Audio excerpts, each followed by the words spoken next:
another exciting episode of the Masters Muscle Podcast. Let me just say, Vin, we're almost all in the same age bracket, and growing up, our guest was my voice of bodybuilding. But without any further ado, please introduce the man of the hour. Yes, absolutely.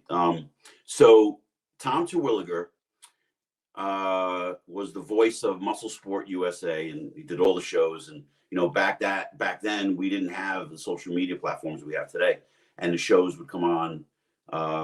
Was it monthly or weekly? I can't remember. But and his voice stood out, and it was just you couldn't wait to hear Tom's voice because you knew he was going to have a good show and feature all the shows. Tom, before we get into it a little bit, I just want to say that we're going back to, I think it was 87 or 88. I don't remember what gym it was in. I don't know if it was in New Jersey or it was in New York. And you were one of the first people I saw had a picture in a frame on a wall at a gym. And I don't remember every detail of it, but I remember talking to the gym owner, and he was telling me that's Tom Terwilliger. He's a light heavyweight. And he's a former teen competitor. He did the teen Colonial America, and he won the Junior USA. And that was the moment I knew I want to do that. And I went into the Colonial America myself. I took second place in the lightweight class, and I ended up winning the Junior USA. So we have that little connection you didn't know about. Wow. And the last time you and I spoke was on stage at either a Jersey show. We were sitting you and I just talking, bullshitting, and you were telling me how revved up you were to train for, I think it was the Night of the Champions. How that was the goal and everything. So, welcome to the show. Thank you so much for coming on, everyone. Tom Terwilliger. Awesome. Well, number one, let me say I'm honored to be here, Sean. Vinny. I mean, you guys. I'm a big fan of the show. You guys are rocking it already, which I think is so fantastic. And it's just like Vinny. I'm like, you've been entering these Masters divisions competitions, gaining all this press, gaining all this admiration and coverage, and boom, you come out with a podcast. It is brilliant marketing. Oh. It's fantastic, and I'm thrilled to death to be part of it.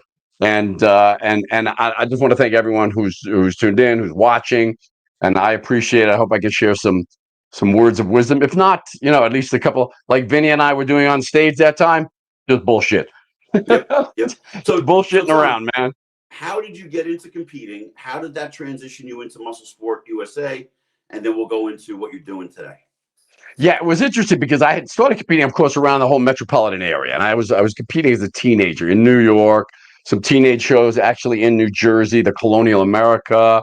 I'm trying to remember which other ones I did.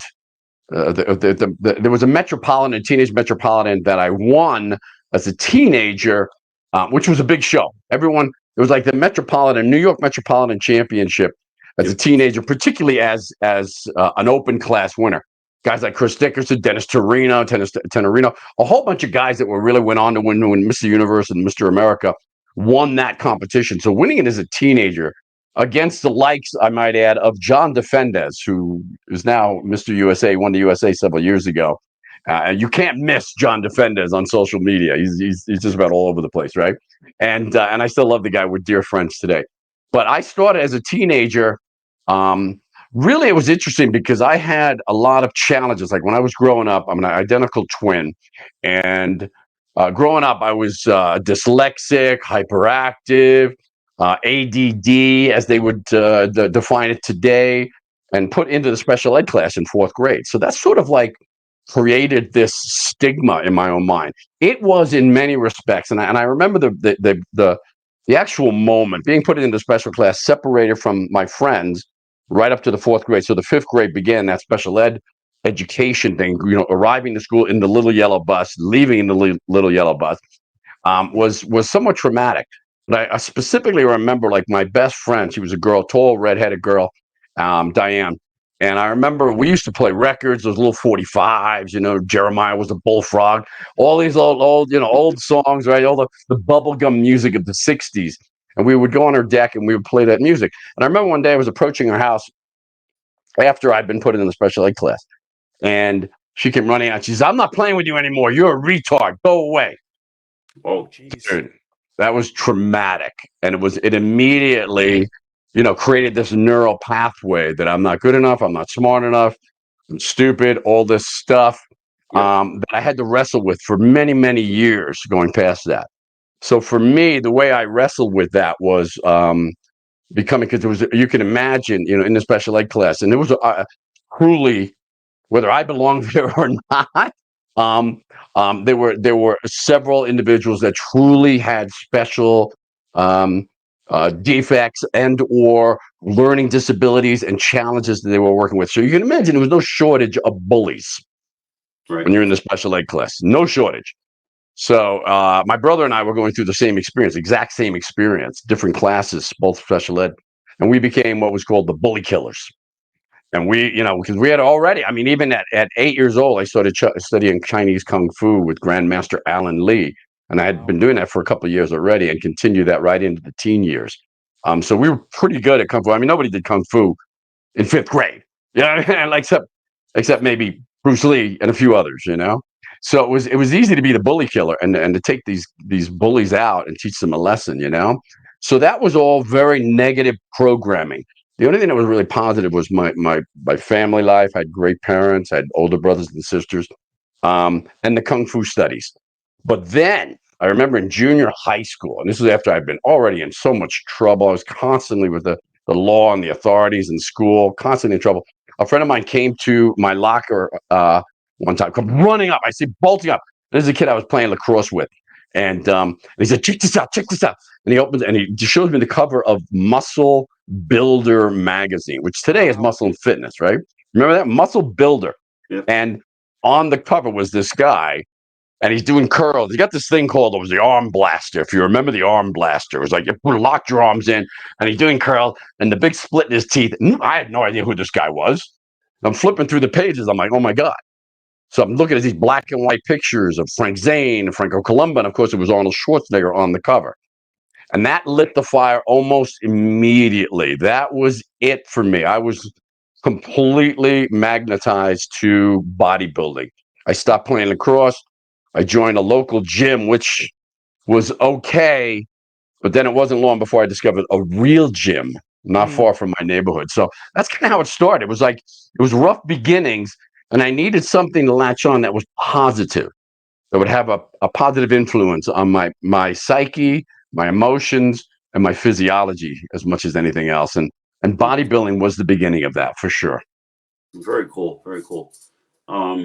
So did you have a mentor, a coach, if you will, or how did you get directed into what contest was going to be your first show? That's probably one of the best questions you could have asked, because I think that's so important for anyone listening. I don't care if you're in your 40s, 50s, 60s, 70s, or if you're a teenager just getting started. Having and finding a mentor in anything that you want to excel in is exceedingly important. It's vital, really, in terms of shortcutting it, because you're going to run into so many stumbling blocks, so many landmines, that it could wind up being frustrating, discouraging. You're not making progress, and you wind up quitting. So having a mentor who's been there, done that, and can kind of not necessarily hold your hand through the process, but guide you through the process is so important. So with that long-winded introduction, there was Tony Pandolfo. And Tony Pandolfo, when I said I belonged to some gym, it was called Iron Masters. It was by my high school. And it was okay. It was decent equipment. It had a couple of universal machines and some barbells, some dumbbells. And it was all the kids trained there, But then I'd gotten wind. I'd heard about this other gym that was several miles away in Amityville. And they were like, oh, this place, man, Future Man Gym.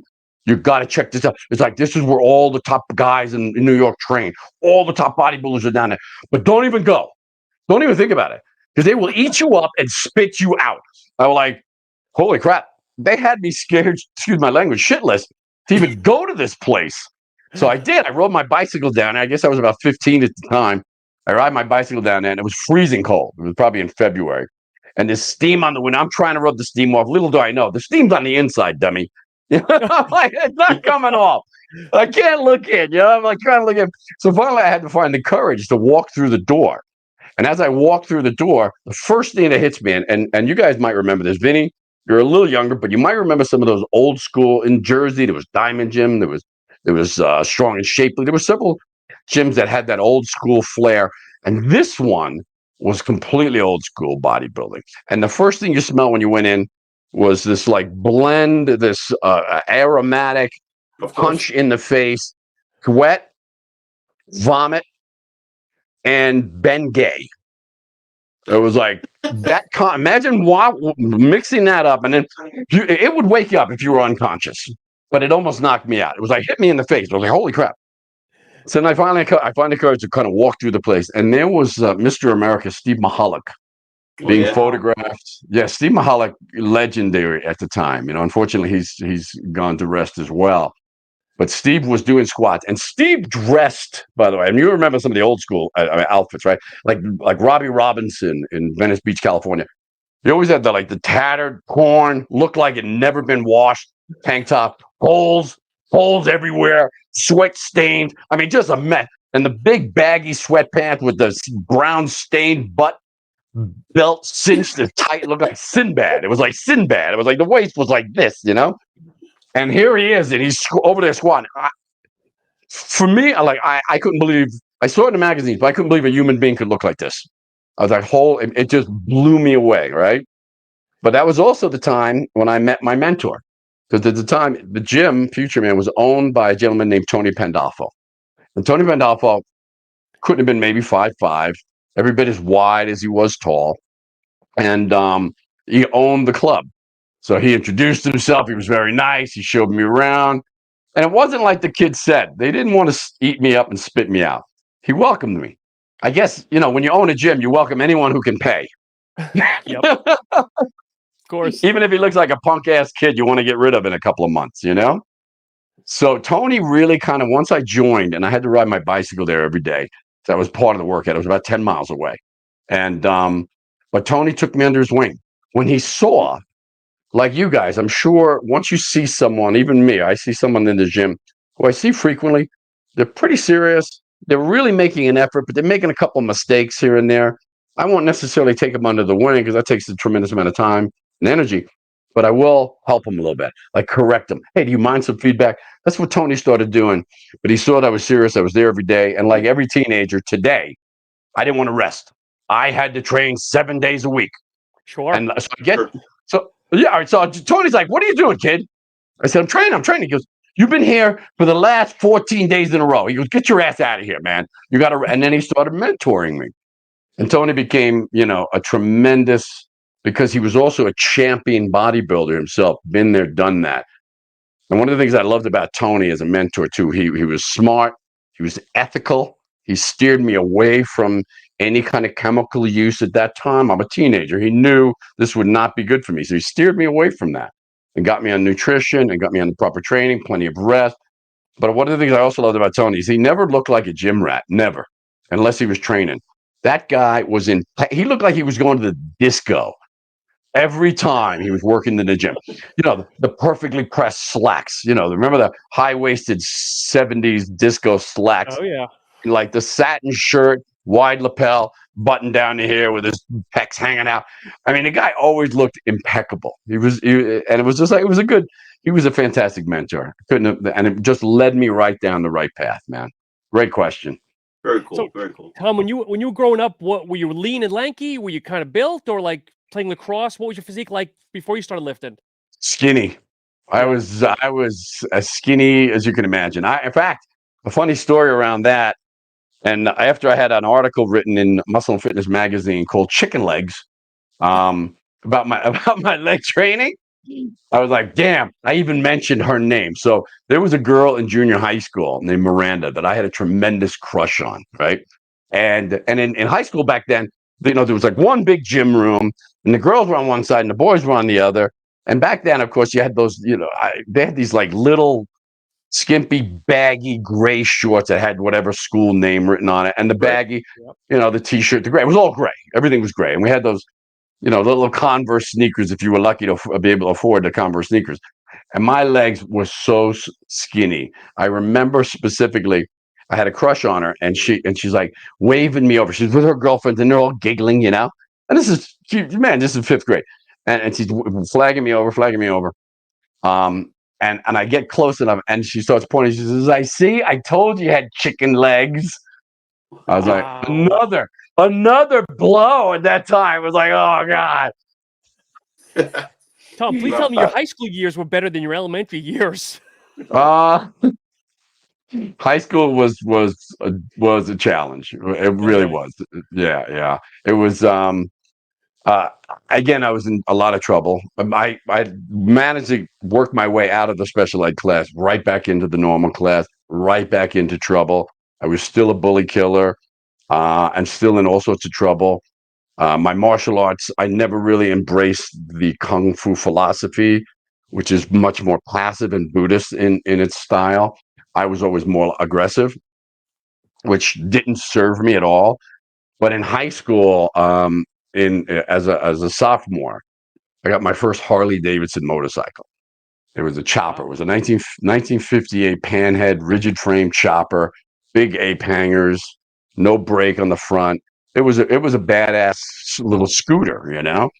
And nobody had Harley Davidson chopper in high school, so there's nobody to ride with, right? So I started hanging out with a whole. I started riding around Manhattan, just looking for. It was fun riding around Manhattan because you could hear the echo and the reverb of the loud straight pipe ball bouncing off the buildings. It was loud as hell, probably waking everybody up.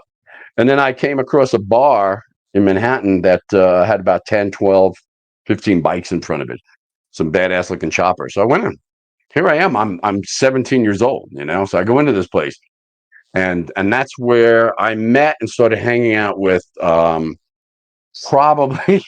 as I look back, certainly the wrong crowd. I mean, these were authentic outlaw bikers. For that, so I dropped out of bodybuilding around that time. I had just won the Metropolitan, the Suburban, and a couple other big shows as a Teenage USA, and dropped out to ride my bike. But here's the reason I really dropped out. It had nothing to do with the bike. The bike was a catalyst, you might say.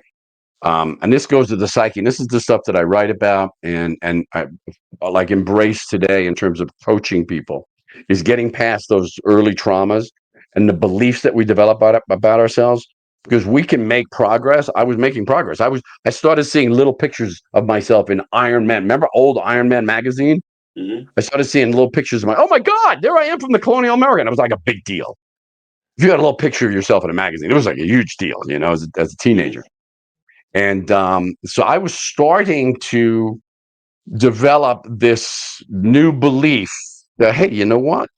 Maybe I'm not stupid. Maybe I'm not a 1%er. Maybe I'm not like maybe I can be normal. Maybe I can be a champion. Maybe I can be good. Right. And then something came along that just gave kibosh that. It was like, no, that's not who you are. You're this guy, remember? You're the guy who fights all the time. You're the guy who does this. You're the guy who can't read. You're the guy who blah, blah, blah. Whatever that belief system was, it interrupted whatever was starting to happen as a result of winning bodybuilding championships and taking a much better, more positive direction in my life. It's suddenly, as I got that Harley Davidson, that all suddenly came crashing in. And the old belief system reestablished itself. So I started at 17 to about 22, 23, I was riding with these outlaw bikers. I never joined the club, you know, but I was riding as a ride along with one of the most notorious outlaw bike clubs probably in the world at that time. You know. So do you think that when you had success, you subconsciously sabotaged your success? Absolutely, no question. In fact, I sabotaged it before it could I didn't get on stage with this mindset, I'm not a champion, and as a result came in last. I won some contests, and then it was like the wrestling started, unconscious wrestling going on, you know, and the stronger of the two, which had been established for years, got hold, and that's what led me down that negative path. So yeah, I definitely sabotaged what was happening. I sabotaged the momentum. I never had this experience at last place because I just screwed it up, you know, or I couldn't get in shape because my mind wouldn't let me. But I completely sabotaged the path that I was on. Dropped out of the gym, went back a little bit here and there, kept myself in good shape just so I could fight good, you know. And but that was it for the next 4 to 5 years or so, and no bodybuilding, nothing. That was it. That was my lifestyle. What snapped you out of it? Hate to make it sound cliche, but a woman. Okay. That's all right. It's all right. And it could, it could have been a guy, could have been anybody. It was someone out of the blue who saw something more, who believed in me above and beyond. Because I was really, both my brother and I were really on this bad path. We had our own crew. We were breaking all sorts of laws. We were involved in all sorts of crap. But one of the two things that snapped me out of it, one was I began at that time, like the wrestling that happened earlier, I also began wrestling and vacillating with maybe this isn't for me. Because the whole biker lifestyle, at least on that level, isn't what I anticipated. I thought, hey, here's a brotherhood. Here's guys just like me that I can relate to, and they can relate to me. We connect. We're comrades, right? Yep. And really what it is at that level is organized crime at its nth degree, and organized in every way, shape, or form. Guns, drugs, prostitution, strip clubs, all of it, right? And even though I wasn't involved directly in any of that, I had my own thing going on. That because once you start hanging out with or spending time with, I mean, as they say, we become sort of a lot like the top 5 people that we hang out with, that we associate with, right? So I was the top 5 people I was hanging out with were outlaw bikers. So my moral compass began to decay rapidly. So I was doing things that I would never have done. So the thing that started helping wrestle with my mind, wrestling, was that I was brought up as a Catholic in a very religious home. My parents believed in me. They gave me good foundation. They gave me some spiritual belief systems that when I started seeing things happening within that lifestyle that was completely counter to this, it was like I couldn't shut it out. I couldn't block it out anymore. I couldn't ignore it anymore. I couldn't let it infect me anymore. I think if I had, I would have really gone down this path and probably be in jail or dead by now. So I started wrestling with that. And then at that time, and you know what they say, when the student is ready, the teacher will appear. Well, it wasn't a teacher, but it was someone who believed in me, a young woman. Her name was Noelle. And Noelle believed in me. And she showed up, and she was smart. She was pretty. She was educated. She was going to college. None of my friends were going to college. Nobody. I was like, college? What? You want to do college, boy, right? Smack him in the head. So great gal. And she believed in me. And that belief helped escalate me, along with the wrestling with the morality of what type of lifestyle I was living. And so as a result, I just said, you know what? I think I'm going to get back in the gym. I started working out a little bit. I was still riding. It was almost like I was trying to be a bodybuilder again, but still being like I was a bodybuilder during the week and a biker on the weekends, Didn't make for very good workouts on a Monday. I can tell you that. Like every Monday, I'm like, why am I exhausted? Forget it. I can't do squats. Forget about it. So to a long story short, ultimately, there was a catalyst. There was an event that forced me to make up my mind, to get off the pot and the shit. It was like it's time. It was time. And I remember I was in the clubhouse at the biker clubhouse, and this was just an old warehouse with a rickety old bar made out of plywood and a bunch of crap. And I looking in the mirror, which was all dirty and broken. And I'm looking at myself. I'm looking around all these bikers. I'm like, is this what I become? Is this what I'm like? 23 years old. I look like I'm 40. I'm a mess. It's just disgusting. And then I'm looking at all these other guys, walking around with canes and just like the beard, lights hanging out of their beard. Just like it was like at that moment, I was like, what the hell? And I kid you not, guys. And again, and maybe it's to this day, I don't know if it was my own unconscious mind or my guardian angel or God. Something whispered in my ear and said, "You're done. Walk away. You're done. Walk away."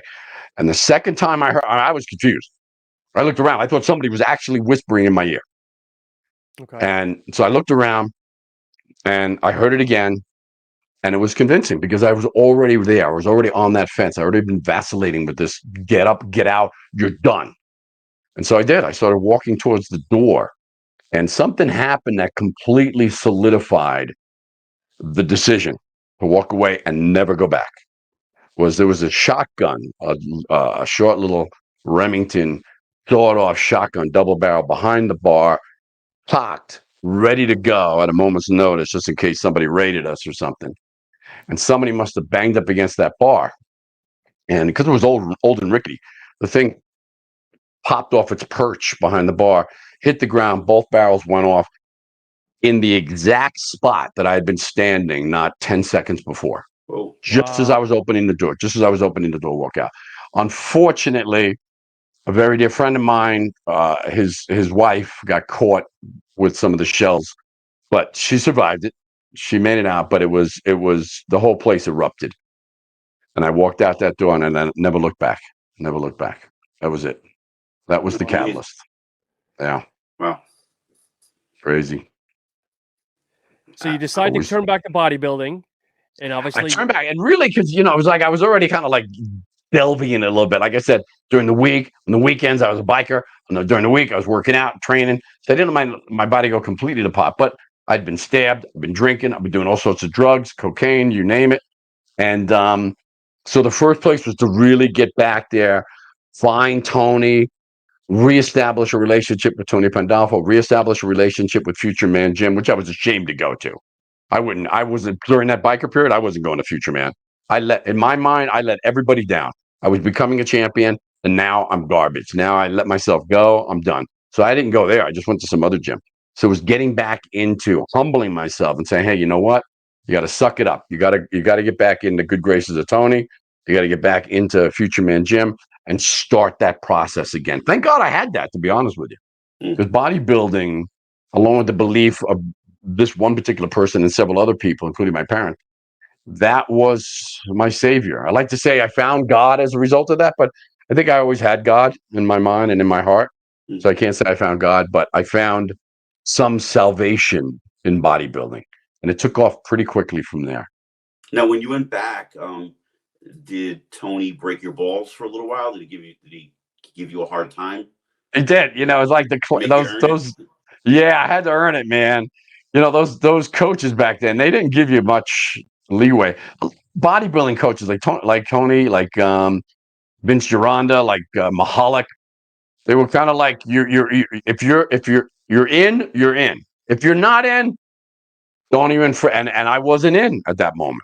I had to almost like when I first started training as a teenager. There, I had to earn my stripes. I had to prove to Tony, I'm here every day. I'm serious. I'm eating better. I'm going for it, man. And then he started to notice. But yeah, he didn't completely shun me by any means. But he was like, okay, I've seen this happen before. You're back. You'll be gone again tomorrow. Mm-hmm. So he wasn't willing to say, okay, let's get back to the drawing board. Let's get to work. We're going to make you Mr. America. That's in there. There was none of that for a while. No. It took a bit to get back into it, man. Into his good graces, you might say. Okay, cool. I mean, yeah, because like today you can't do that. I try to break balls a little bit to some guys, and it's a different mindset today.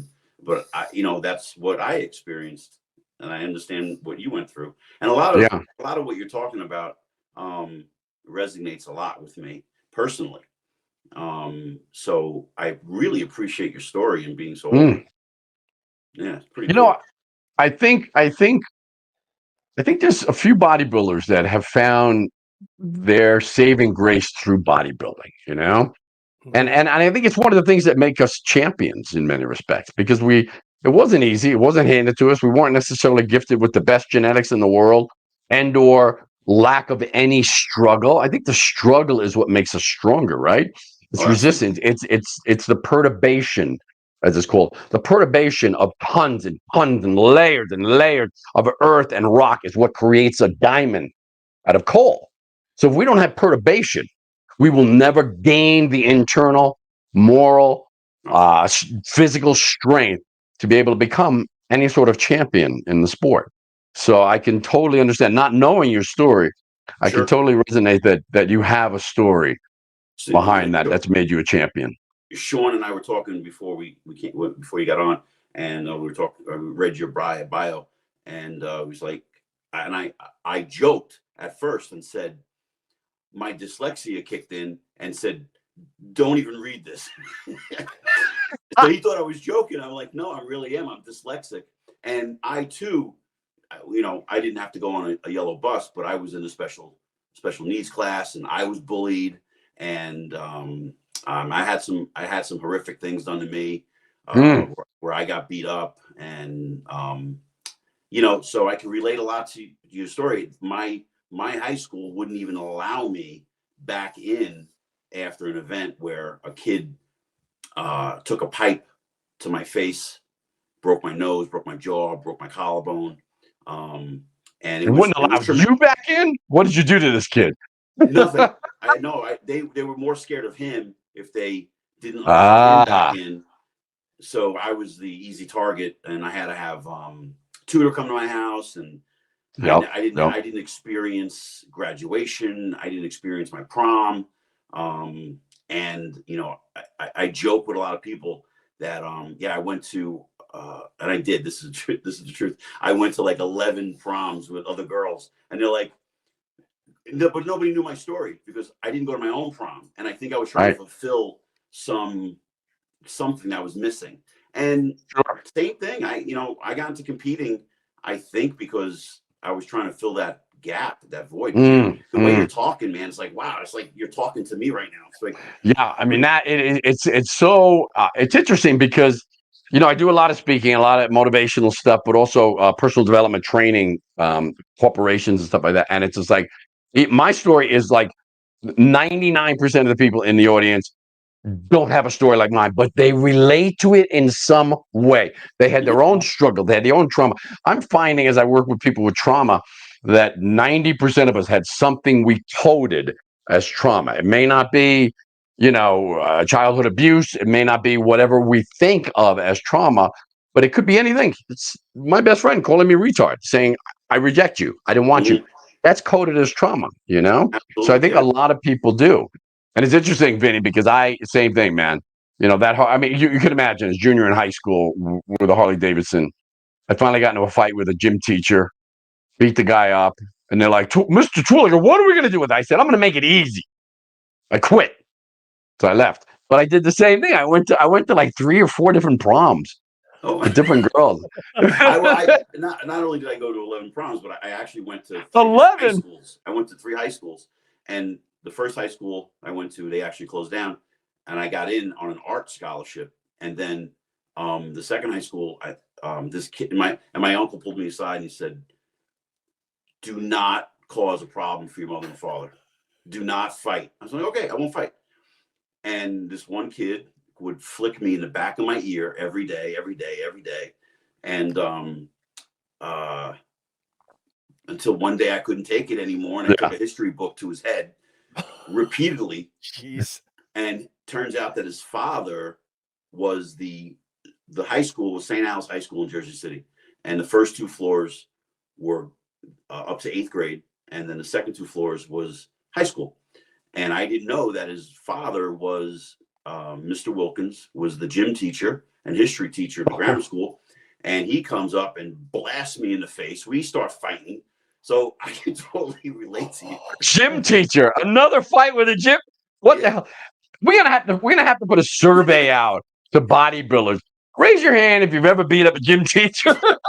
Oh, he beat me up. It's so funny though, because I mean, think about it. You think we would relate to gym teachers a little bit. We spend the rest of our lives in the gym. Yeah. But gym teachers were different. I had just taken a history book to his son's head.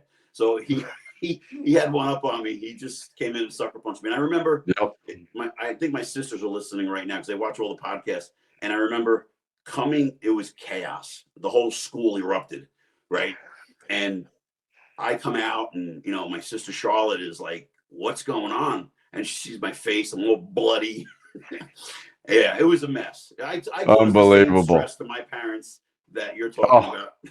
Oh, my poor parents. I'm going to tell you, man, between they had my parents were 40 in their late 40s, 46, 47 years old when they had twins. They'd already had 4 kids. And every one of them were hellions. My older brother, forget it, who became a cop. He's a police officer, was. My sister, I mean, they were all hellions. And then just as I think my dad is like ready to say, I had already thought, oh, that's enough. He has twins. Jeez. And so I think we got away with a lot of stuff because of that, because they'd already had enough. By the time we were 5 years old, they were 50, and 50 back then is different than 50 today. Yeah. I mean, 50 back then was kind of old, you know. It was like you didn't want to have twins, 5-year-old twins at 50 back then, you know.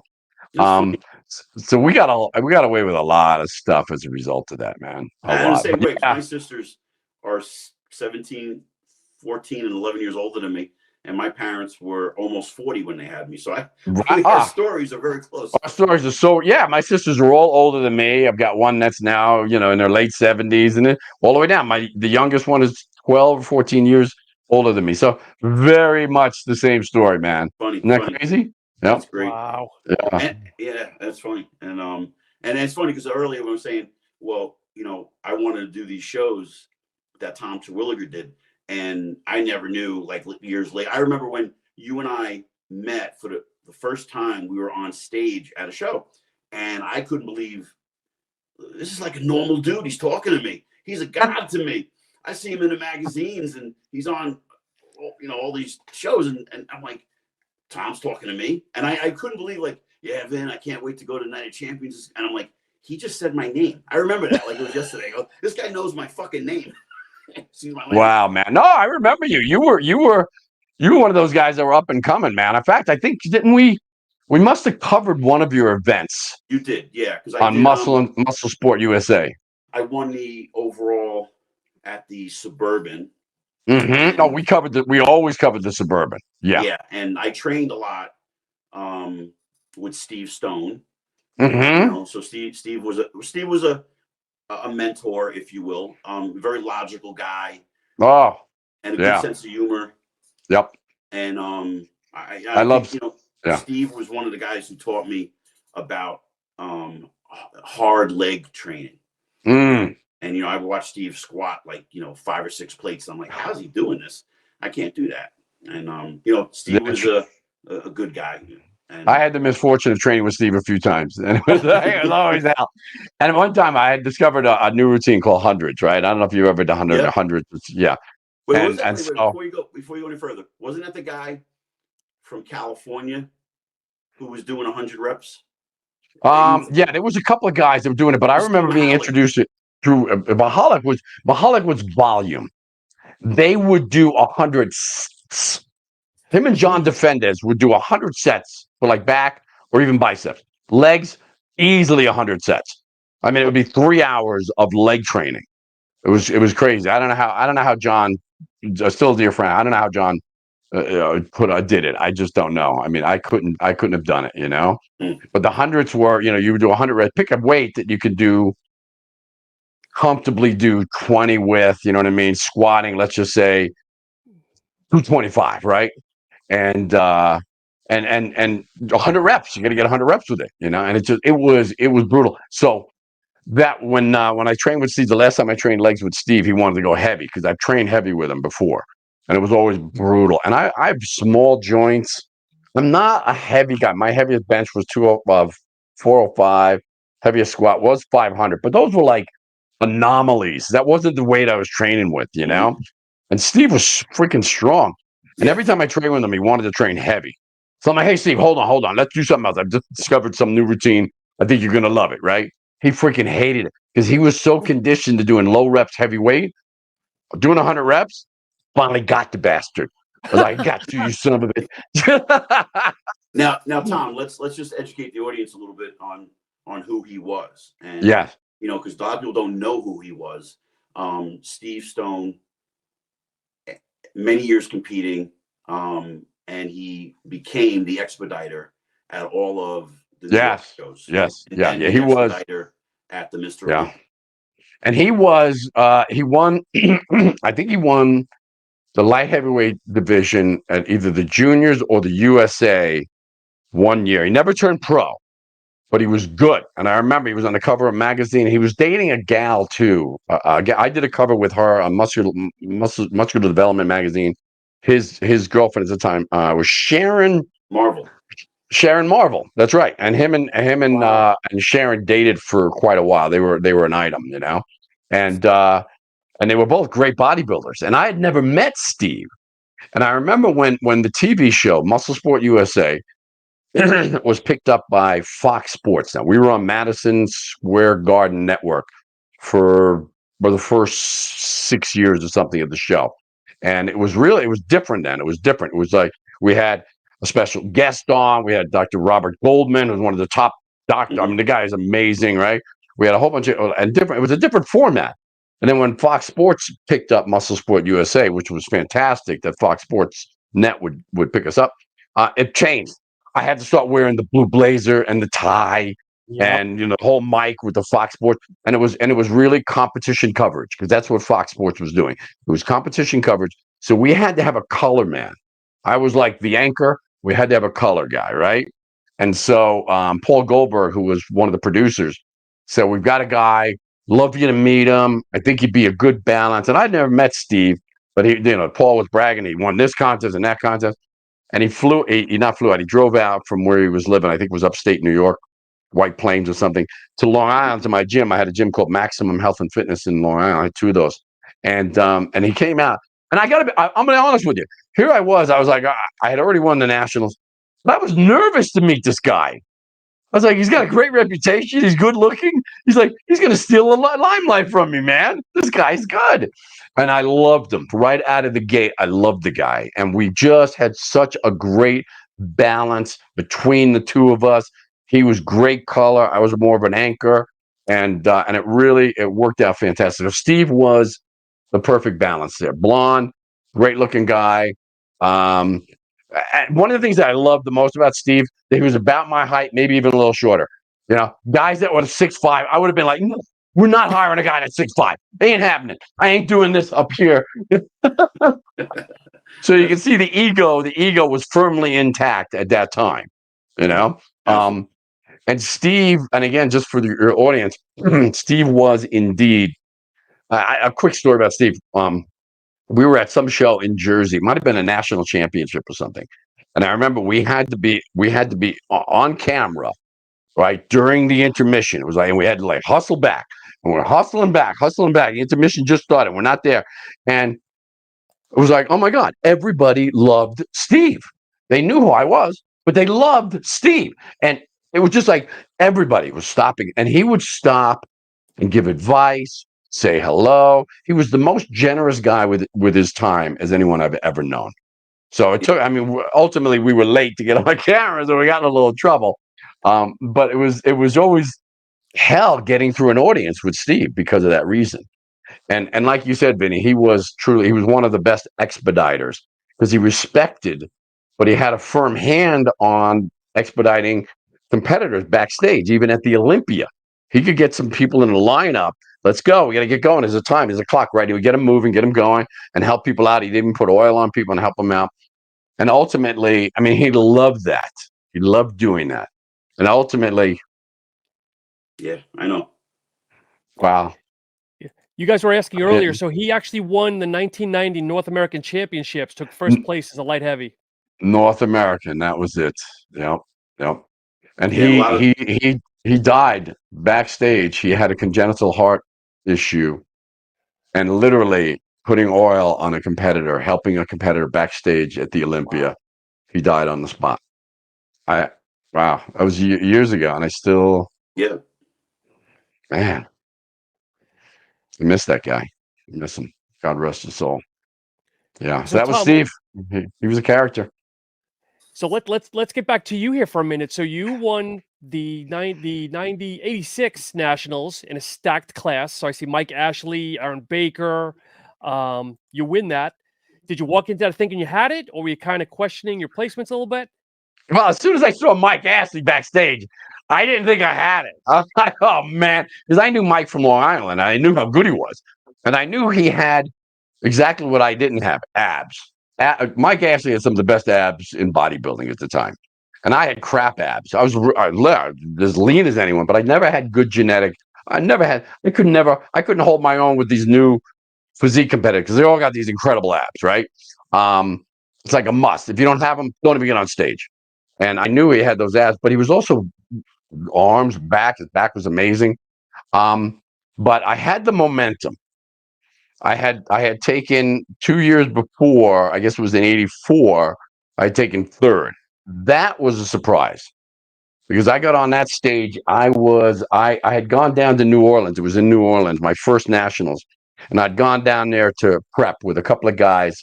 My training partner back in New York had taken the light heavyweight division at the USA one year, and he had these two guys that were medical students at Tulane University down in New Orleans, and they were going to get me dry. They were going to get me ready. So I flew down a week before, and I'll be honest with you, I was ready to win the show the day I got to New Orleans. I was dry. I was lean. I was 196 pounds. By the time they got done with me, I dropped down to 186 pounds, and I couldn't even open the day of the show. I couldn't even open my hand. I was cramping so bad. I was like, "Oh my God!" In the audience, the outside, it was an outside bandstand looking over the stadium, and hot. So I'm already dehydrated. I don't want anything to do with these guys. They're over there. Don't even sit with me. I really felt like they screwed me up. Now I'm no victim. I allowed it to happen, but I didn't want any part of these guys after that. And so I had nobody there with me to help me. So I stand up. They call light heavyweights backstage. I stand up and my right quad cramps. I bend the leg, the hamstring cramped really bad. Then the other leg cramped. I went tumbling down 6 flights of stairs. Oh, jeez. Right? With my bag. I'm like tumbling down and every body part is just cramping up. So these guys were good enough to come running over, like 4 of them. They came running over, picked me up, carried me backstage. So I'm being carried. I see J.J. Marsh. I see Rich Gaspari. I see these guys, and they're pumping up and getting oiled, and I'm getting carried backstage. I'm like freaking out here. And so the guy's massaging my leg. And he's like, and all of a sudden it locks up again. He's like, I don't know what to do. I don't know what to do. So I grab him by the shirt. I go, did you see that beer and hot dog stand out there? I said, go get me a beer and a hot dog. So he runs out to get the beer, the hot dog. He comes back. He hands me the bun. I'm like, where's the hot dog? He's like, I threw it out. You don't want a hot dog. It's too much sodium. I'm like, I need that hot dog. So I get it out of the trash. I pound the hot dog. I drink the beer. It was just enough to get me up. I walked out on stage, no oil. I mean, the lineup was ready to go. That was it. I had to get in line. So I got online. So taking third in that contest was, and I could hardly throw. I mean, everything I threw was cramp. I couldn't hold anything more than just a second or so. So taking third in that first nationals under those circumstances was a shocker. But it's one of those things where once you take third, and you know this, Vinny, you know this, guys, that once you take something like a third, now you're in it to win it. Now it's like I gotta win this thing now. I got a taste of it. I got a taste of what it's like to be in that top 5, and I'm going to win it next time. So the next year, '85, was also interesting. It wasn't that bad because I'd gotten it under control. I knew my body. I knew what it needed to do to get dry, and I felt like I was good and ready to go.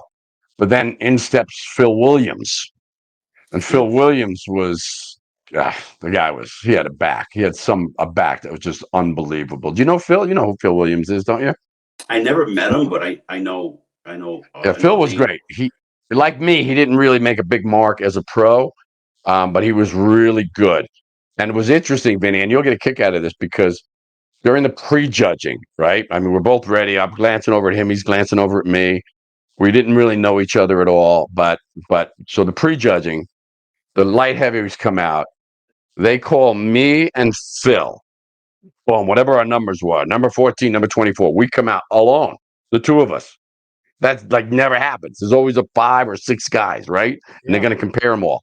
They had us run through our mandatories and our quarter turns. Nobody else out there. They put us back and never again pulled us back out, ever. It was like, so we knew it was 1 and 2. It was 1 and 2. And I didn't know which way it was going to go. And so I was prepared. I had this posing routine. I kind of got known for the posing routines. And so I had one that was really dramatic. And I think it might put me over the top, because I knew he was good. I knew it was going to be tight.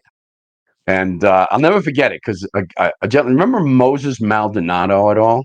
Sure, absolutely. Yeah, Moses won the light heavyweight division like in '83, I think. And then went to the world championship and lost to a German came back and competed in the Nationals again. He wanted to win the Nationals again to be able to qualify for the World Championship again, to win that and turn pro. It was a mistake for him to come back. So the year that I took third, he took fourth. The year that I took second to Phil Williams, he took third. He was right behind me. I think he took third. Might have been Aaron Baker. But anyway, Moses comes up to me, and I barely knew Moses because we were both New Yorkers. And I was always rooting for Moses. I loved his physique. I thought he was great. I always cheered for him, always. And he comes up to me and messed with my head. It was like the end of I was like, we're ready, almost ready to go back out. The finals. He comes up to me. He says, man, you looked really good today. It was so close between you and Phil. He goes, unfortunately, and this is before I go out for the final polls, right? He goes, unfortunately, I was talking to the judges.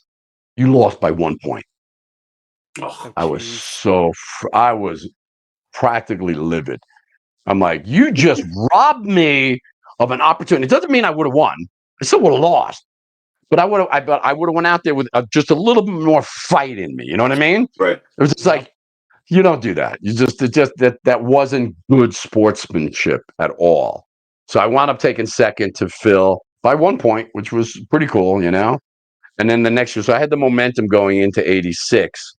But then again, when I saw Mike Ashley, and Mike Ashley was good friends with Tony Pandolfo, my mentor, who I happened to train with for that last Nationals. Because, and again, I don't want us to go long, and I know I tend to get long-winded, but remember that demon I wrestled with as a teenager when I was a bodybuilder and then became a biker? That demon showed up again. And after taking third and second with that momentum going into the Nationals, the demon showed up and said, that's not who you are. I mean, he kept ringing my bell and whispering in my ear, that's not who you are. That's not who you are. You can't do that. You're not going to win this thing. Why don't you just quit? Why don't you just give up? Forget it. That's not who you are. You're this guy. And I had a new girlfriend. We were partying and hanging out. And it was just, I couldn't get my head into it. So I called Tony Pandolfo out of the blue. I hadn't seen him in a year or so. I said, Tony, you know what I'm up against? I said, I took third, I took second, the momentum's, but I can't get my head into it, man. I said, I'm really struggling. He didn't say anything. He just said, be in the gym, 6 a.m. tomorrow morning, and we'll go from there. And he beat the crap out of me, man. And that was it. I trained with him for the next 12, I guess it was about 12 weeks or so. We trained together for that contest. And he never won. He was good friends with Mike Ashley. He never once mentioned that Mike was going to be in the show. And then I see Mike weighing in. I'm like, son of a bitch. I thought I had this wrapped up. Now Mike Ashley shows up. Like, oh, God. So I wound up winning against Mike anyway. But like you said, it was a pretty stacked. Aaron Baker was great. J.J. Marsh, Mr. USA, he ultimately turned pro. I think that whole lineup turned pro within a year or two. So those guys were amazing.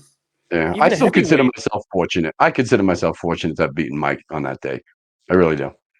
Yeah. I think the momentum helped, quite frankly. But then again, I look at the pictures. Mike's symmetry wasn't that great.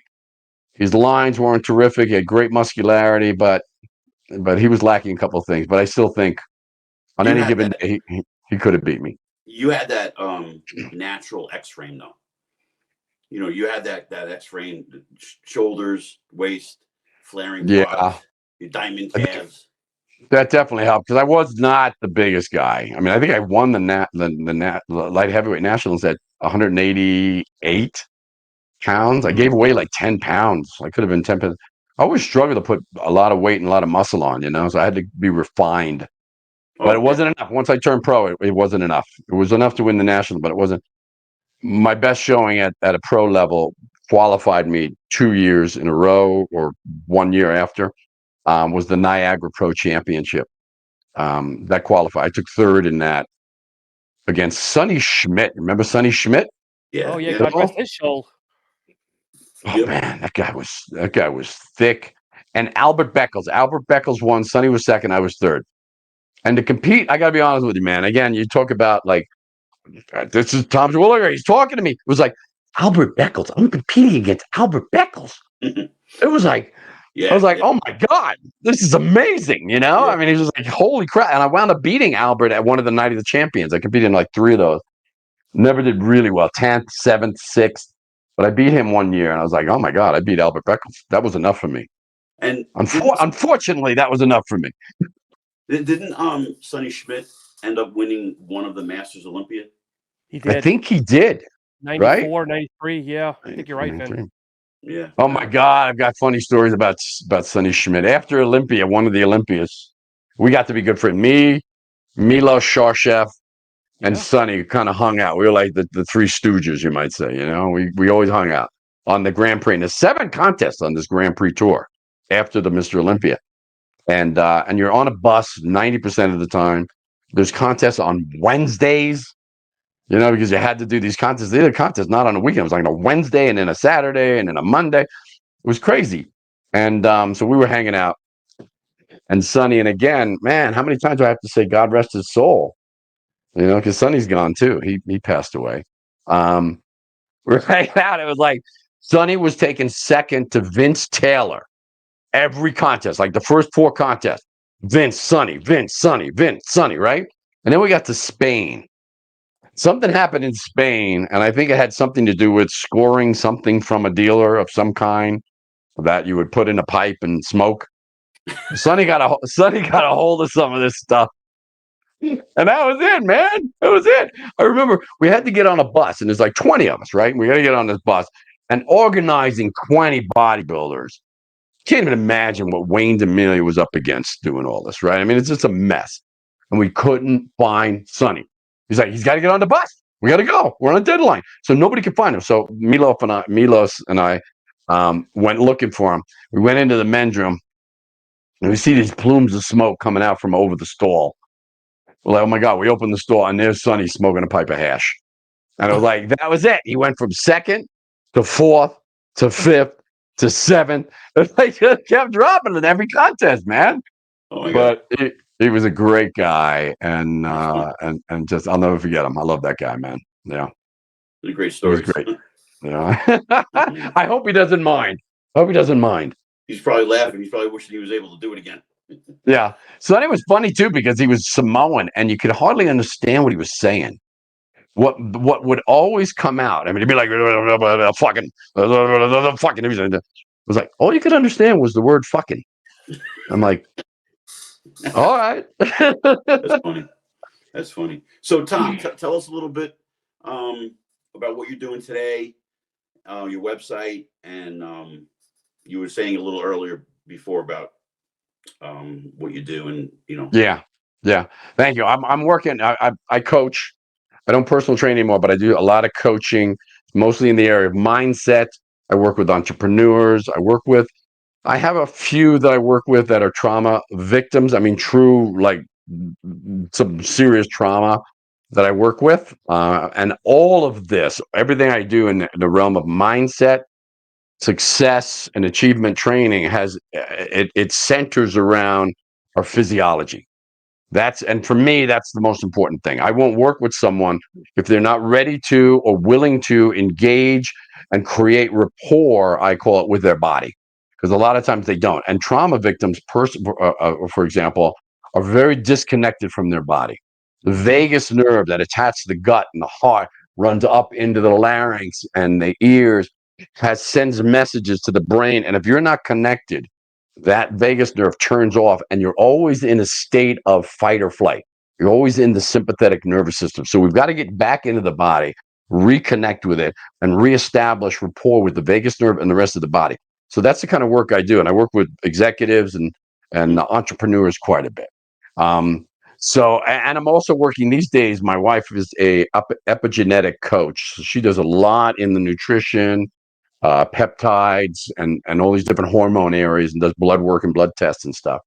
So we have a site now that has nothing to do with entrepreneurial coaching, but it has something more with the anti-aging approach that we're taking with a lot of our clients. Because a lot of our clients are older. Mm-hmm. They're in there like us. They're in their 40s, 50s, even their 60s. I'm 64 now, and so I relate to that. I'm more in tune with that. So we work with them, and we've got it. I mean, if you're listening and you want to like kind of find out what's going on, why your energy level isn't where it should be, why you're feeling lethargic, why you're starting to feel old, I hear yourself saying, I must be getting old, or getting old sucked. If you're saying any of those things, you need to start working on this right away. So you can go to a website we have, and it's a quiz. that you take. It's very quick, very easy. It only takes about 2 minutes to go through this quiz called the Vitality Score. You can go to vitalityscore.com, and that's going to run you through these questions that'll already start the wheels turning. I didn't think of that. That's interesting. Why would they ask that question? And then we do at the end of it, we give you your number one energy blocker along with a whole bunch of other suggestions. We can work together from there, but that's of tremendous value. So if you're listening and you want to go there, vitalityscore.com, or you go to my website, maxmindset.com. And we got a lot of stuff there as well. And what's your social media platforms on Facebook? Mostly Facebook. It's just Tom Terwilliger.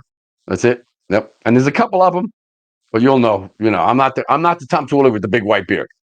He's a friend of mine. He's a police officer. He used to be anyway. And we've connected. He's a great friend because of the name. We connected. But he's got this big white beard, man. You never know it. He's only in his 40s, but. So I'm not that guy. I'm not that Tom Terwilliger, but I'd love for you to connect and say hello and ask any questions you want. But you've certainly got some great mentors here with Sean and with Vinny. I mean, it's got to be today, notwithstanding, this has to be a tremendously informative podcast. This is great. Today is the exception. Today's the exception. Don't judge the podcast based on this performance. No, this has been great. This has been awesome. There'll be a part 2. Yeah. All right.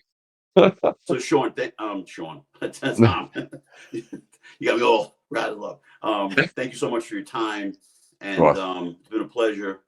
Is there anything else you want to plug real quick before we get going? Well, the Vitality Score, I would definitely encourage you to do that. And the other thing I would encourage you to do, without plugging anything, is think of yourself as a mentor as well. There's someone out there that could use your support, your smile. Over this course of COVID and the shutdowns and all the stuff that we've experienced over these last couple of years, there's been so much mental illness as a result of this. And you can help with that just with a smile, just with a handshake, just with a greeting. And in the gym, be as friendly as possible. I know some of these gyms, there's so many teenagers in there right now. It can make me angry. It's like, you're on the machine. I want to get on the machine. But I'm so grateful they're there, working on their bodies and supporting their minds in the gym environment, man. It couldn't be any better. So do what you can, folks, to stay calm, to stay cool, to relax, breathe, greet others, and know that you have the power. You have the power to change somebody else's life as well as yours. So that would be the one thing. Just reach out to anyone you can. Try not to get angry. Forget the road rage crap. They're having a worse day than you are. So let them go. Amen. And let it go. Yeah. Tom, thank you so much. Love your story. Love your message. And we appreciate you. Thank you so much for You coming on. too. Sean, Vinny, I love you guys. God bless. God bless everybody watching. And get out there and be high achievers. We all have it in us, man. Tom, absolute pleasure, because you made my day back in the day watching the muscle sport.